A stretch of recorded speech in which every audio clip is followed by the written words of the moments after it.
السلام علیکم ورحمۃ اللہ وبرکاتہ۔ الحمد للہ والصلاة والسلام علی رسول اللہ صلی اللہ علیہ وسلم۔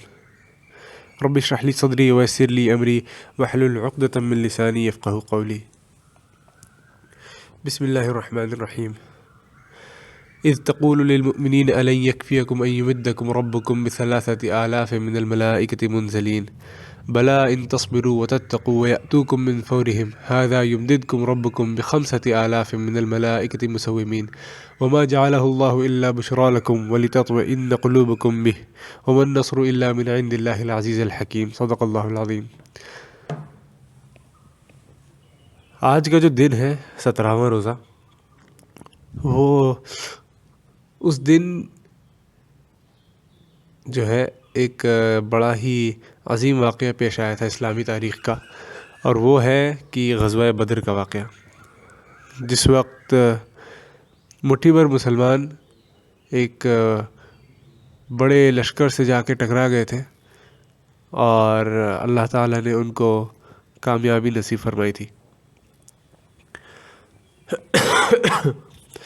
جب مکہ میں مسلمان تھے 13 سال تک، رسول اللہ صلی اللہ علیہ وسلم کی دعوت کے ذریعے دھیرے دھیرے کچھ لوگ مسلمان ہونا شروع ہوئے تھے، تو ان پہ ظلم اور تشدد جو ہے بے انتہا ہوتا تھا، خاص کر کے وہ طبقہ جو غریبوں کا تھا، غلاموں کا تھا، اور محنت مزدوری کرنے والوں کا تھا، یا جن کا جو قبیلہ تھا وہ پاورفل نہیں تھا، تو ان پہ بڑا ظلم کیا گیا۔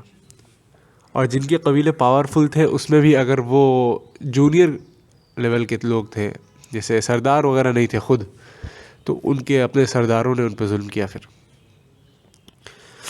لیکن سب سے زیادہ ظلم جو ہوا ہے وہ سب سے زیادہ تو غریبوں اور غلاموں کے ساتھ ہی ہوا ہے۔ لوگوں کی جانیں لے لی گئی صرف اس وجہ سے کیونکہ وہ کہتے تھے ہمارا رب ایک ہے، اللہ ہے۔ رب اللہ ہے سے بھی ان کو دقت نہیں تھی، لیکن صرف اللہ ہے سے ان کو دقت تھی، کیونکہ وہ بھی اللہ کو مانتے تھے۔ حیرانگی کی بات یہ ہے کہ ہم لوگ مشرکین مکہ اکثر کہتے ہیں تو عوام الناس کو، کامن پبلک کو پتہ ہی نہیں رہتا کہ وہ مکہ والے جو مشرکین مکہ جن کو ہم کہتے ہیں وہ اللہ کو مانتے تھے اور اللہ سے دعائیں بھی کرتے تھے۔ اللہ کے رسول صلی اللہ علیہ وسلم نے اس کے بعد جب ہجرت کا پیغام دیا صحابہ اکرام کو، اور سب سے کہا کہ ہجرت جو ہے وہ فرض کر دی گئی ہے مدینہ منورہ کی طرف، تو جتنے مسلمان تھے وہ کوچ کر گئے، مائگریٹ کر گئے، ہجرت کر گئے مکہ سے مدینہ کی طرف، سوائے ان کچھ لوگوں کے جن کو جانے سے روک دیا گیا، جن کے گھر والے، وہی جن کے سرداران ان کو قید کر لیا، باندھ کر کے ان کو جیل میں ڈال دیا۔ اور اس میں سے بھی جو کچھ لوگوں کو موقع ملتا گیا وہ لوگ نکلتے گئے دھیرے دھیرے۔ خیر، جتنے لوگ مکہ سے روانہ ہو کے مدینہ کی طرف چلے گئے تھے وہ ظاہر سی بات ہے اپنے سارا مال اور اثاثہ نہیں لے کے جا سکتے تھے۔ جیسے عبد الرحمن بن عوف رضی اللہ عنہ جو ہے سب سے امیر ترین صحابہ میں سے آتے ہیں، اور ان کے پاس جو ہے بے انتہا مال تھا۔ تو جب وہ جانے لگے تو کفار مکہ نے ان کو روکا اور کہا کہ اگر تم جا رہے ہو تو جاؤ، لیکن تمہارا مال نہیں لے جانے دیں گے ہم۔ تو انہوں نے کہا کہ کیوں ایسا؟ تو میرا مال ہے، میں نے کمایا، میں جہاں جاؤں گا میری مرضی لے کے جاؤں گا۔ تو انہوں نے کہا تمہارا اتنا مال ہے، اتنا تمہارا مال ہماری مارکیٹ میں ہے کہ اگر تم اپنا سارا مال لے کے چلے جاؤ گے یہاں سے تو ہماری مارکیٹ ڈسٹرب ہو جائے گی، اکنامی خراب ہو جائے گی مکہ کی۔ اتنا مال تھا ان کے پاس، اور سب چھوڑ دیا، خالی جیب، خالی ہاتھ پہنچے مدینہ، ہر چیز چھوڑ کر کے پہنچے مدینہ۔ اور اسی طرح سے کافی سارے لوگ اپنی فیملیز، جو مرد بیچارے اپنے فیملیز کو، اہل عیال کو نہیں لے کے جا سکتے تھے، وہ بھی بیچارے اکیلے گئے، اس امید میں کہ آگے اللہ تعالیٰ آسانی کرے گا اور وہ اپنی فیملی سے ری یونائٹ ہوں گے، واپس ملیں گے۔ اور سب لوگ دھیرے دھیرے کر کے جتنے مسلمان تھے، جتنے اکثریت مطلب 99% مسلمان چلے گئے۔ اب جتنے چلے گئے تھے تو مکہ والوں نے کیا کیا کہ ایسے ہی اپنے ذہن سے ایک یہ بنا لیا کہ یار یہ لوگ تو خود اپنی مرضی سے چھوڑ کے گئے ہیں نا یہ سب سامان، اور انہوں نے ہمارے ساتھ اتنی زیادتی بھی کی۔ کیا زیادتی کی تھی؟ ان لوگوں نے کچھ کیا نہیں تھا، صرف کہتے تھے ہمارا رب ایک ہے، اور دین اسلام کی طرف بلاتے تھے، لوگوں کو اچھائی کی طرف بلاتے تھے، نیکی کا حکم کرتے تھے اور برائی سے روکتے تھے، یہی سب کام۔ بیٹیوں کو زندہ نہ دفن کرو، رشتہ داروں کے ساتھ اچھا سلوک کرو، عورتوں کے حقوق پورے دو، لڑکیوں کے اور بچیوں کے بھی حقوق پورے دو، اور بوڑھوں کی عزت کرو، اس طرح کی چیزیں، غریبوں کو کھانا کھلاؤ. حالانکہ یہ سب چیزیں تو ان کے پاس پہلے سے تھی، لیکن اور اس کو انفورس کر کے، اور ساتھ میں مین چیز جو تھی وہ توحید کی تھی جو ان کو کھٹکتی تھی. اب اس کی وجہ سے جو لوگ مسلمان ہو گئے تھے ان کے گھر والے جو ہے ان سے ناراضگی ظاہر کر کے ان سے لڑائی کر لیتے تھے. اب اس لڑائی کا نتیجہ یہ ہوتا تھا کہ مسلمان الگ ہو جاتے تھے اور وہ الگ ہو جاتے تھے. حالانکہ یہ ایم نہیں تھا، یہ گول نہیں تھا، یہ چیز، اس چیز کی دعوت نہیں دی جا رہی تھی کہ آپ مسلمان ہو جائیے اور آپ اپنے گھر والوں کو چھوڑ کے الگ ہو جائیے. لیکن اس کا نتیجہ اسی لیے نکل رہا تھا کیونکہ جو ان کے اپنے گھر والے تھے وہ ان پہ ظلم و تشدد کرنے لگ رہے تھے، تو کوئی چوائس نہیں بچتی تھی، ہٹنا پڑتا تھا. اور ان سارے الزاموں کی وجہ سے مکہ والوں نے جتنے مسلمان گئے تھے ان کے سامان کو اپنے لیے حلال کر لیا کہ اس پہ تو ہمارا حق بنتا ہے پوری طریقے سے. تو ساری چیزیں لوٹ لی، سب کی جو پراپرٹیز تھی، گھر تھے اور سامان تھے اس کے اندر، جتنے پیسے تھے، زیور تھے، سب چیز لے لی اور آپس میں بانٹ لی. اور اصل میں پھر اس کے بعد کیا کیا کہ اس کو جمع کیا، جو دولت اکٹھا ہوئی تھی وہ جمع کیا اس کو، اور اس کو دے کر کے ابو سفیان کو بھیجا. ابو سفیان ایک قافلے میں اس کو لے کر کے گئے شام کی طرف، اور وہاں جا کر کے ٹریڈ کرنے کے لیے، سامان خریدنے کے لیے. اور وہاں جا کر کے ان کا مقصد تھا کہ سامان خریدیں اور پروفٹ جو ہو وہ آ کے آپس میں بانٹ لیں اپنے، اور ساتھ ہی اسلحے خریدیں، ویپنز خریدیں لڑائی کے لیے، تاکہ واپس آنے کے بعد پھر پراپرلی اٹیک کیا جائے مسلمانوں پر اور ان کو ختم کیا جائے. تو جب وہ نکلے وہاں سے تو رسول اللہ صلی اللہ علیہ وسلم کو خبر مل گئی کہ ابو سفیان جو ہے یہ ہمارا مال مسلمانوں کا سب کا لے کر کے گئے ہیں اور فلاں دن واپس آئیں گے. تو جو راستہ تھا وہ مدینہ کے پاس سے ہوتے ہوئے گزرتا تھا، مکہ کا جو راستہ تھا. تو رسول اللہ صلی اللہ علیہ وسلم کچھ اصحاب کو لیے جو کہ ٹوٹل 313 تھے، اور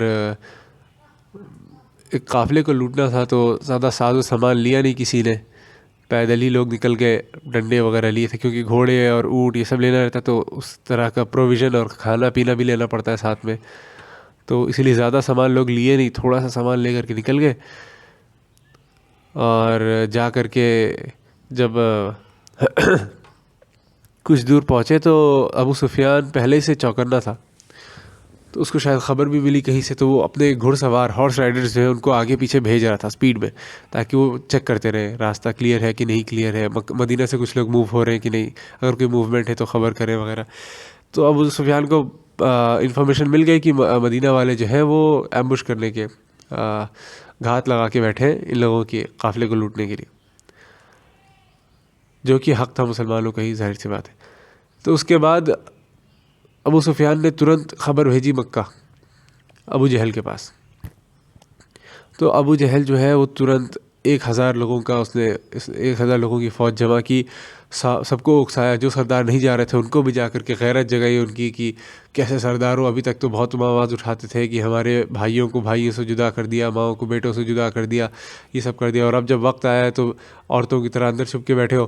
تو یہ سب کر کے اس نے بھڑکایا سب کو، سب پوری ایک جماعت تیار کی 1000 لوگوں کی، اور اس کے اندر خوب سارے اونٹ اور خوب کھانا پینے کا سامان اور ناچنے گانے والیاں اور سب کو لے کر کے چلے وہ لوگ انجوائے کرتے ہوئے پورا.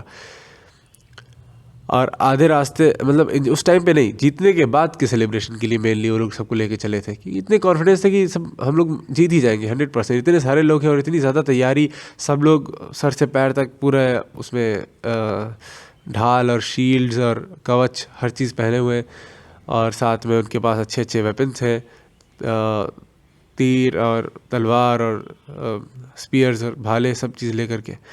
تو وہ لوگ وہ تھے ہی کہ یار ہم ہی جیتیں گے.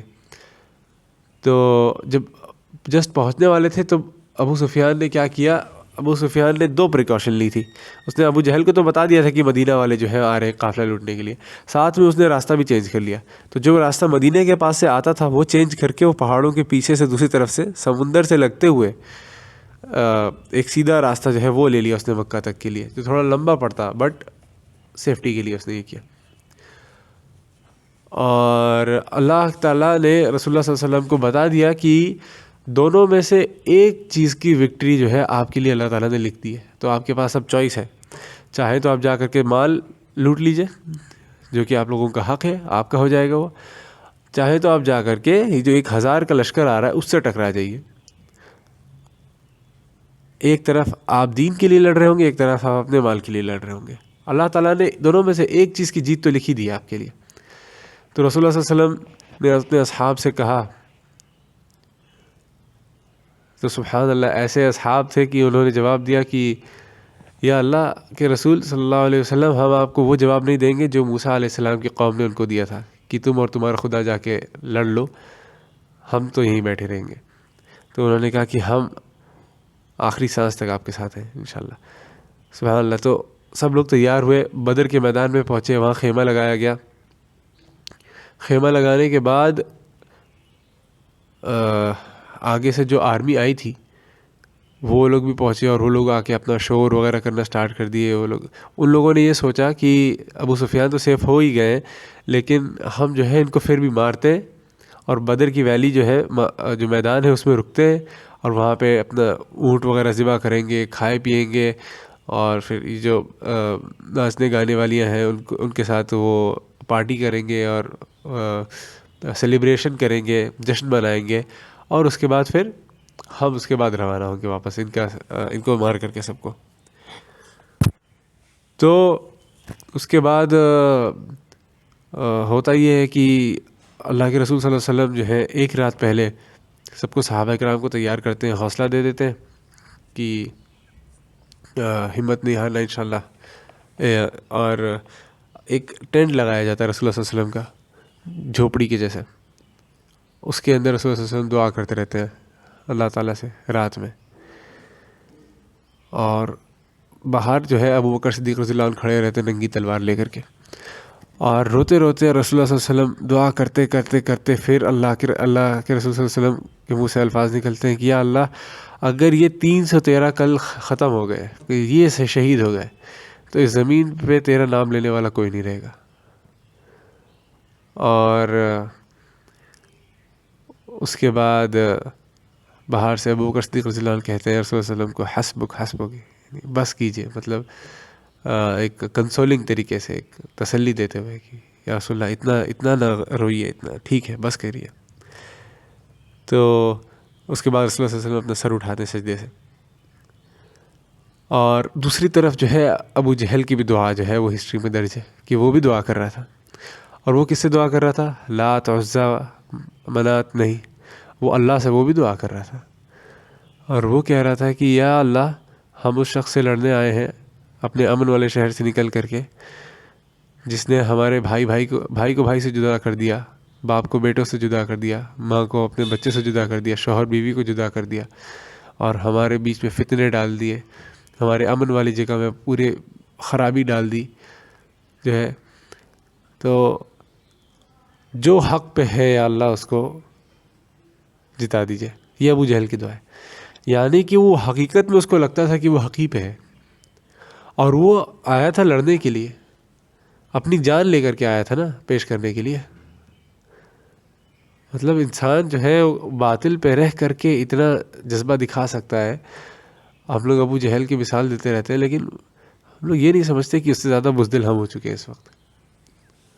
شجاعت کے معاملے میں تو کوئی کمپیریزن ہی نہیں ہے. وہ کم سے کم اپنی گردن کٹانے آیا تھا, اپنے نظریات کے لیے تو آیا تھا, نکلا تو تھا کم سے کم اپنے گھر سے. خیر اس کے بعد جب جنگ شروع ہونے والی رہتی ہے تو اللہ کے رسول صلی اللہ علیہ وسلم جو ہے سورہ آل عمران کی 3 آیتیں تلاوت کرتے ہیں صحابہ کرام کے سامنے, جو کہ میں نے ابھی سٹارٹنگ میں پڑھی تھی, آیت نمبر 124 سے 126 تک. اور وہ یہ ہے کہ اللہ تعالیٰ کہہ رہے ہیں کہ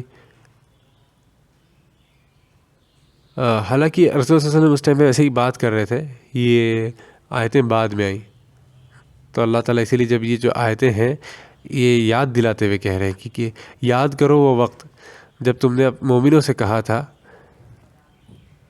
کہ اگر اللہ تمہیں 3000 فرشتے آسمان سے اتار کے دے دے گا تب کیا تم کافی ہو جاؤ گے؟ کیونکہ 300 تھے، تو اگر اللہ 3000 فرشتے تمہارے لیے اتار دے گا تب کافی ہو جاؤ گے کیا؟ کہ ان کو لگ رہا تھا کہ ہم لوگ کم ہیں نمبر میں. اور انہوں نے کہا کہ اگر تم صحیح میں اگر راستے پہ اڑے رہو گے، اپنی جگہ پہ کھڑے ہو، وہاں پہ ٹکے رہو گے اور اللہ کا تقوی اختیار کرو گے، تو اللہ تعالیٰ تمہارے دشمن کے سامنے تمہیں ہارنے گرنے نہیں دے گا، اور بلکہ تمہیں وہ 5000 فرشتے دے گا، آسمان سے اتارے گا.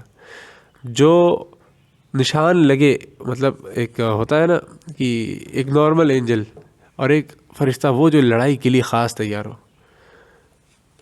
وہ بھیجا جائے گا. اور یہ خوشخبری اللہ کے رسول صلی اللہ علیہ وسلم نے اپنے اصحاب کو دی تھی. اور حدیثوں میں آتا بھی ہے کہ 2 بڑی بڑی فوجیں فرشتوں کی آسمان سے اتری تھی، ایک کو جبریل علیہ السلام لیڈ کر رہے تھے آگے سے، اور ایک کو میکائیل علیہ السلام. اور اس طرح کی جو واقعات ہیں وہ ملتے بھی ہیں بدر میں، کہ کیا کیا ہوا تھا، کس طرح اصحاب نے جو ہے جیسے ایک چھوٹے سے صحابی تھے، ان کی ہائٹ بھی زیادہ نہیں تھی اور صحت بھی بہت کم تھی، پتلے سے تھے، اور ایک بڑے سے شخص کو گھوڑے سے گرا کر کے باندھ کر کے لے آئے تھے وہ قید کر کے. تو ان کو کہا گیا وہ کیا سب لوگ کہہ رہے تھے واہ یار یہ کیسے کر لیا تم نے، تو وہ بھی بڑا خوش ہو رہے تھے. تو رسول صلی اللہ علیہ وسلم نے کہا کہ یہ اس نے نہیں کیا ہے، اصل میں فرشتہ تھا جس نے اس گھوڑے کو نیچے گرایا، اس کو اپنے قبضے میں کیا، اس کے ہاتھ پیر باندھ کر کے رسی کو ان کے صحابی کے ہاتھ میں دے دیا. تو ان کو بھی آئیڈیا نہیں لگا، کیونکہ اس طریقے سے فرشتوں کا کام کرنے کا طریقہ جو یہ ہوتا ہے وہ ایسا رہتا ہے کہ نظر نہیں آئے دنیا میں، کچھ سپر نیچرل چیز ہو رہی ہے وہ نہ نظر آئے، دنیا کے لاز کے حساب سے تھوڑا سا اللہ تعالیٰ ایسا ایک اندازہ مقرر کر کے رکھے ہیں کہ لگتا رہے گا کہ ہوا ہی چل رہی ہے، لیکن اسی ہوا کے ساتھ کوئی ایسی بھی چیز اڑ جائے گی جو انسان کو اتنی نوٹس نہیں ہوگی، ہے نا. تو یہ ہونے کے بعد پھر اللہ تعالیٰ نے جب جنگ ہو گئی تو مسلمانوں کو فتح دی. صرف 14 مسلمان شہید ہوئے جن کے نام ابھی تک اس میدان میں لکھے ہوئے ہیں. اب یہاں پہ جو مین بات ہے کہنے کی، اس سے جو لیسن ملتا ہے وہ کیا ہے؟ ایک جو ہمارے یہ سٹوری جو ہے ایک بار ریمائنڈر کے طور پہ ہم لوگوں نے اس کو ڈسکس کر لیا، لیکن میرے خیال سے اکثر لوگوں کو پتہ ہی ہے بدر کا واقعہ. اس کے بارے میں جب ہم کو بتایا جاتا ہے نا تو ایک تصور یہ دیا جاتا ہے کہ مسلمان تو گئے تھے قافلہ لوٹنے کے لیے، 2 گھوڑے تھے ٹوٹل اور 8 تلواریں تھیں، تو 313 ہاتھ میں کیا لیے تھے؟ کچھ نہیں. کچھ لوگ تھے جو پیڑوں کی لکڑیاں ڈال توڑ لیے تھے، ڈنڈی سے لڑ رہے تھے، تلواروں کے اگینسٹ، تیروں کے اگینسٹ اور بھالوں کے اگینسٹ. اصل میں یہ معاملہ تھا. تو اتنا زیادہ فرق تھا، اور ان کے پاس 100 گھوڑوں کی کیولری تھی، تو کیوں جا کے لڑیں گے؟ لیکن اب پہنچ گئے تھے میدان میں تو پھر فیس آف ہو گیا. اب لڑنا پڑ گیا جب، تو پھر انہوں نے جذبہ دکھایا اور لڑے جا کر کے، اللہ تعالیٰ نے فتح دی. لیکن یہ جو کہانی کا طریقہ ہے، جو سٹوری بتانے کا طریقہ ہے، یہ بڑا ہی غلط ہے. یہ ایک نفسیاتی طور پہ ایک چھوٹا ذہن دے دیتا ہے مسلمانوں کا کہ لڑنا پڑ گیا تھا تو جا کے لڑ لیے. لیکن ایسا نہیں ہے، مسلمان چڑھائی کر رہے تھے، یہ نظریہ نہیں ملا ہے ہمیں. مسلمان 313 تھے، ہاتھ میں کچھ نہیں، ڈنڈے لاٹھی بھی نہیں تھے، اور صرف اپنے کپڑے اور چپل پہن کے پہنچ گئے تھے وہاں پہ. لیکن وہ للکار کے چڑھائی کر رہے تھے، کیونکہ مسلمان اگر نہیں ہوتے تو ابو جہل کا پلان یہ تھا کہ وہ بدر کی ویلی میں وہاں پہ رکتا اور وہ اپنا جشن کرتا ویسے ہی اور وہ واپس چلا جاتا. لیکن مسلمانوں نے کہا کہ نہیں، اب ہمیں موقع دیا ہے اللہ تعالیٰ نے، تو ہم جو ہے حق اور باطل میں فرق کریں گے اور جا کر کے ان سے لڑیں گے. اور مسلمانوں نے اٹیک کیا ہے، مسلمانوں نے چڑھائی کی ہے، پہل کی ہے، آگے بڑھ کے لڑے.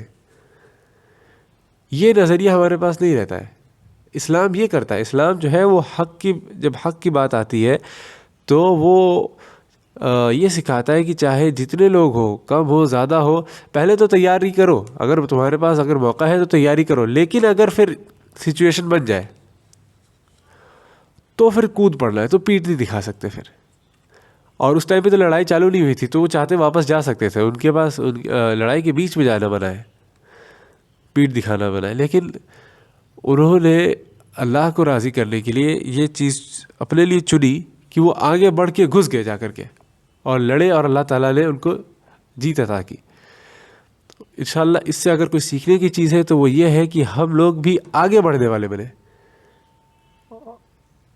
اور اللہ کا نام اور اللہ کا جھنڈا لے کر کے اللہ کے دین کے علم بردار بن کر کے آگے بڑھیں دنیا کے سامنے. اور یہ جو اپولوجیٹک مسلمان ہوتا ہے نا، جو ایک یار ہمارے یہاں ایسے ہوتا ہے کیا کر سکتا ہوں میں، یار یہ والا نظریہ تھوڑا بدل جائے مسلمانوں کا. فخر سے کہے کہ یار ہم مسلمان ہیں، کھانا پینا نہیں کھاؤ نہیں روزے سے ہوں، کیوں مسلمان ہیں ہم. یہ ہر چیز میں فخر سے انسان کہے کہ ہاں مسلمان ہیں، ہمارا طریقہ یہ ہے، اللہ نے بتایا ہمیں. لیکن انسان کہتا ہے کہ یار خدا کو نہ ماننے والی پوری دنیا میں کیا اللہ کو بتائیں گے، آسمان سے کتاب آئی یہ لوگ مذاق اڑائیں گے. حقیقت میں بن گیا ہے، یوتھ کا نظریہ یہی بن گیا ہے، کیونکہ اتنا پست دین ان کو بتایا ہی گیا ہے، اور صرف مانو نہیں مانے تو مار پڑے گی، یہی تصور دیا گیا ہے. تو گھوم پھر کے یہی نتیجے پہ پہنچنا تھا. تو انشاءاللہ ہم لوگ اس کو بدلیں، اپنے نظریات کو چینج کریں اور اسلام کو الگ طریقے سے دیکھیں. اللہ تعالیٰ ان بدر کے اصحاب کو اور ان کے شہداء کو کے درجات بلند کرے، ان پہ سلامتی ہو اور ان پہ رحمتیں ہوں اللہ کی، اور ہم کو بھی ویسے کام کرنے کے اللہ تعالیٰ توفیق عطا فرمائے. سبحان ربک رب العزت عما یصفون وسلام علی المرسلین والحمد للہ رب العالمین. السلام علیکم ورحمۃ اللہ وبرکاتہ.